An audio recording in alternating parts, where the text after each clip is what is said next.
Sailor return और Sailor approval বেসিসে আগের ভিডিওতে আমি পুরো বেসিক কনসেপ্ট আর রুলস পুরো কমপ্লিট ডিসকাশন করেছি এবং এই ভিডিওতে সেলর অ্যাপ্রুভাল বেসিসে পাঁচটা খুবই important sums both honours and জেনারেলের জন্য সেই পাঁচটা সামস এই ভিডিওতে সলিউশন করব। First,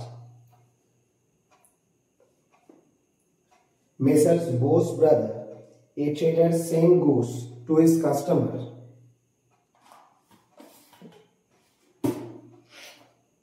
on sale or return basis at cost plus 30%. Cost plus 30% 1.5 lakh 1,50,000 এটা 25/9/2020 আচ্ছা, তারপরে 23 তারিখ 23/10 এক মাস পর গুড রিটার্ন করা হয়েছে 40,000 40,000।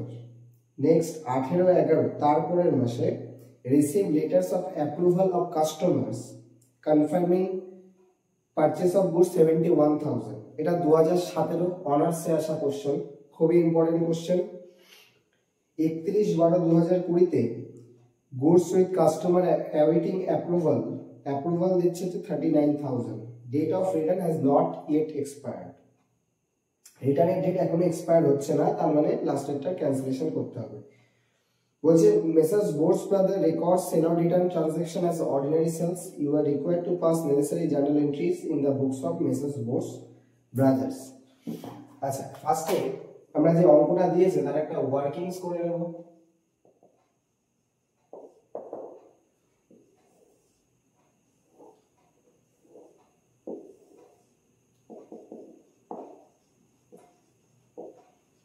In the books of Messrs. Bose brother journal entries করতে হয় আমাদের। এটা 2017 অনার্স 5 মার্কসের জন্য এসেছিল। নরমালি এই অঙ্কটা 5 মার্কসের জন্যই আসে।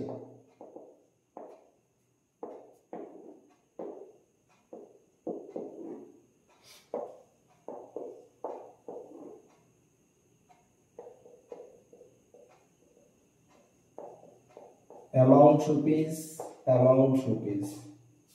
প্রথমে কি বলেছে 25/9/2020 তে গুডস সেন্ড করা হয়েছে কস্ট প্লাস 30% এর 1.5 লাখ। তো গুডস সেন্ড 1.5 লাখ লেস এর থেকে রিটার্ন কত হয়েছে? রিটার্ন হয়েছে 40,000 যদি রিটার্ন হয় তাহলে এখনো কাস্টমারের হাতে পড়ে রয়েছে 1,10,000 এর গুডস। আচ্ছা, তার থেকে অ্যাপ্রুভাল দিচ্ছে যে 1.5 লাখ পাঠানো হয়েছিল, 40,000 রিটার্ন করে দিচ্ছে, তার মানে এখনো কাস্টমারের হাতে পড়ে রয়েছে 1,10,000 টাকার গুডস। এবার তার থেকে অ্যাপ্রুভাল দিচ্ছে 71,000, মানে ও নিয়ে নেবে সোল্ড আর কি, সোল্ড বা অ্যাপ্রুভাল 71,000 এর যদি হয় তাহলে এখনো ওর কাছে মাল পড়ে রয়েছে কত? Still lying with customer.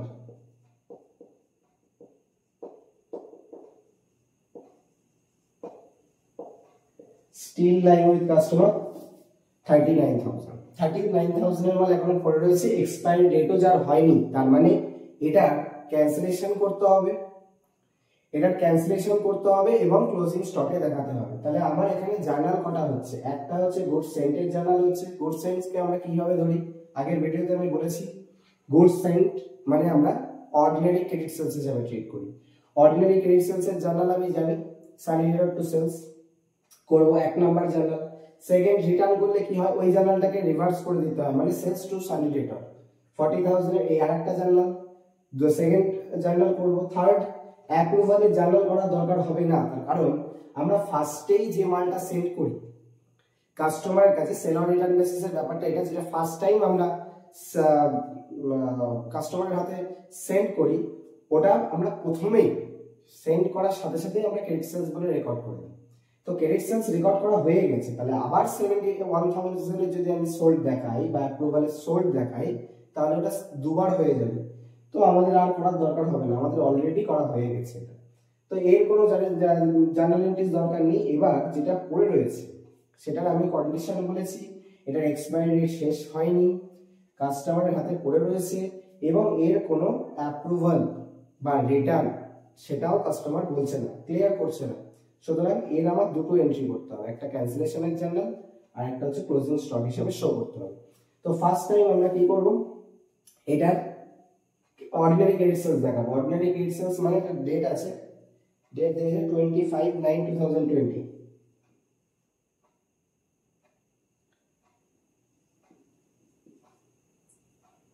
সানডি debtor account debit,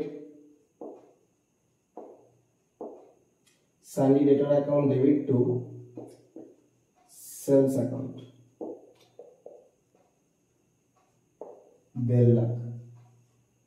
journal 1। Second, return 40,000 এর রিটার্ন হয়েছে।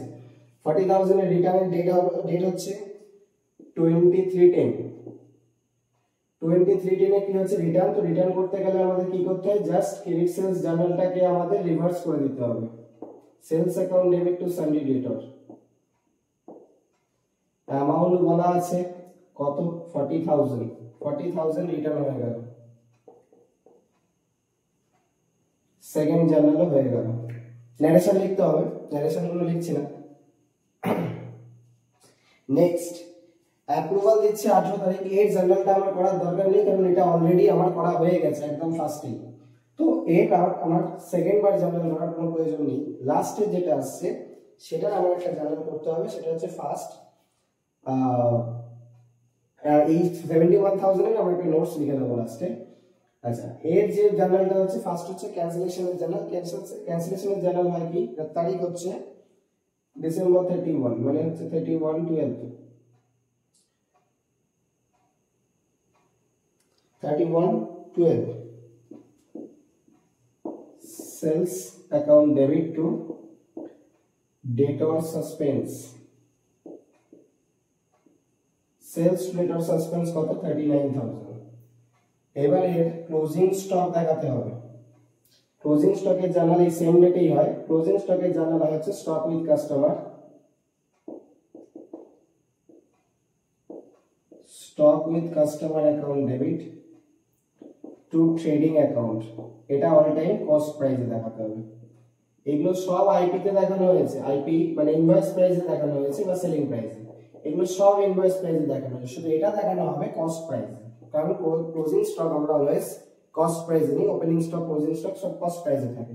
তাহলে এখানে একটা ক্যালকুলেশন করতে হবে, তার জন্য আমি একটা হেল্প নেব, সি প্লাস পিএস। এটা আমরা জানি এই সূত্রটা, C plus PS, cost plus profit equal to sales. Cost plus profit equal to sales, এখানে বলে দিয়েছিল 30% অ্যাবাভ কস্ট, মানে কস্টের উপর, কস্টকে যদি আমি 100 ধরি তাহলে প্রফিট এর উপরে 30, তার মানে সেল ভ্যালু কত হচ্ছে 130 ইউনিট। আমরা ইউনিট হিসাবে এটাকে জাস্ট অ্যাজাম্পশনে ধরে নিয়েছি। তাহলে আমার যে এখানে 39,000 ছিল, এটা আমার কি ভ্যালু ছিল, IP value means sales value. এটা কত ইকুইভ্যালেন্ট, 130 এর ইকুইভ্যালেন্ট। আমার বার করতে হবে কি বললাম, কস্ট, উপরে আমি কস্টকে রেখে দেব, বাস অ্যানসার হয়ে যাবে।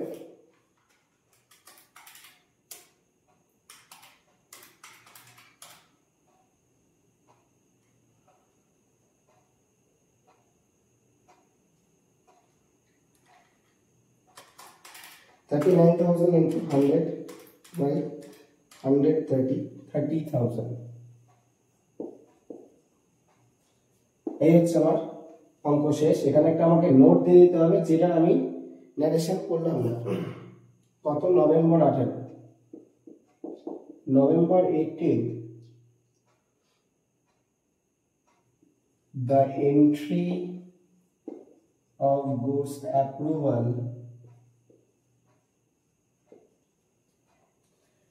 November 18 is the entry of goods approval not yet required, complete। তাহলে এই হচ্ছে 2017 অনার্সের অঙ্কটা ছিল, বলেছিল গুড সেল করেছে 1.5 লাখ টাকা, তার থেকে 40,000 এর রিটার্ন, তাহলে এখনো কাস্টমার হাতে পড়ে থাকে কত 1,10,000। তার থেকে কাস্টমার অ্যাপ্রুভাল দিচ্ছে যে ও নিয়ে নেবে, সেল করাবে 71,000, তাহলে এখনো পড়ে রয়েছে কত 39,000। 39,000 এর আমার ক্যান্সেলেশনের এন্ট্রি দেখাতে হবে অ্যান্ড ক্লোজিং স্টক, কারণ এটা এখনো আমাকে ইন্টিমেশন জানায়নি যে সেল করবে না আমাকে রিফান্ড করে দেবে, বা এটার এখনো এক্সপায়ার ডেটও হয়নি, তো সুতরাং আমার এটাকে ক্লোজিং স্টক হিসেবে দেখাতে হবে। তো আমার এখানে একটা এন্ট্রি, দুটো এন্ট্রি আর একটা এন্ট্রি হয় না, আর এর দুটো এন্ট্রি, মোট 4টি। প্রথমে আমরা কি করেছি, ক্রেডিট সেলসের এন্ট্রি দেখিয়েছি 1.5 লাখের, রিটার্ন করেছি 40,000 এর, আর এই যে 39,000 এর দুটো এন্ট্রি দেখাতে হয়, একটা হচ্ছে ক্যান্সেলেশন অ্যান্ড এটা হচ্ছে লাস্ট হচ্ছে ক্লোজিং স্টক দেখাতে হবে। ক্লোজিং স্টকটা দেখাতে হবে, এগুলো সমস্ত আইপি তে থাকে, আইপি মিন্স ইনভয়েস ভ্যালু বা সেলিং প্রাইস, আর এটা থাকে কস্ট প্রাইস। বাস এটা হচ্ছে কমপ্লিট।